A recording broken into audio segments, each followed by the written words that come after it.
Good afternoon. My name is Chuck Culhane. I've been an East Side resident since I moved to Buffalo at the end of 1994. I came up to Buffalo to finish up a master's program at the university and was able to teach criminal justice for a period of 5 years. My background was I was in prison for many years for misdeeds when I was young, and that's way back. But I want to say that I stayed in Buffalo because I made new friends. I liked the atmosphere. New York City was too wild. I'm from the Bronx originally.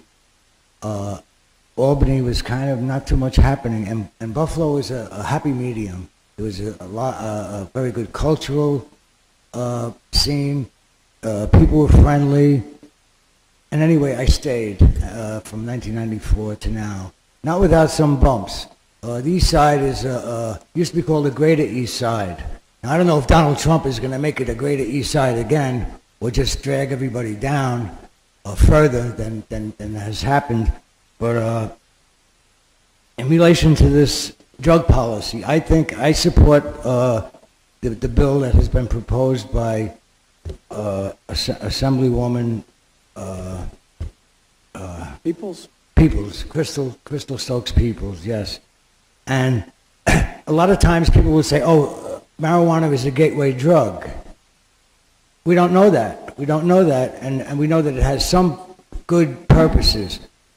I know that it can be a gateway to jail and to prison, and certainly carries with it a stigma. Once a person goes through jail, even if he's there for 10 days or 20 days on a misdemeanor or an infraction, that person has a stigma. He's in the system. And that's worse than any, say, going from a gateway drug from marijuana to something worse.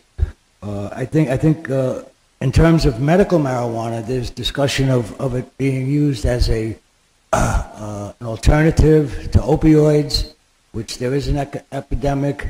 A lot of people are falling into the addiction of opioids because of chronic pain. But I think that's definitely a step in the right direction. Not too many people out there smoking marijuana going crazy, if you think about it. Alcohol, hard drugs, that's another story. But I want to thank the council for their attention to things like housing and stuff like that. That does not exclude people who don't have the resources of some other people. Buffalo is a very rich city. It's rich in spirit. It's rich in initiatives, in breaking new ground, and it has a wonderful history. I call on the council to hold themselves to their own promises, to make it better for people who don't have the resources to compete with the developers, things like that. Thank you. Thank you, Chuck. Go ahead.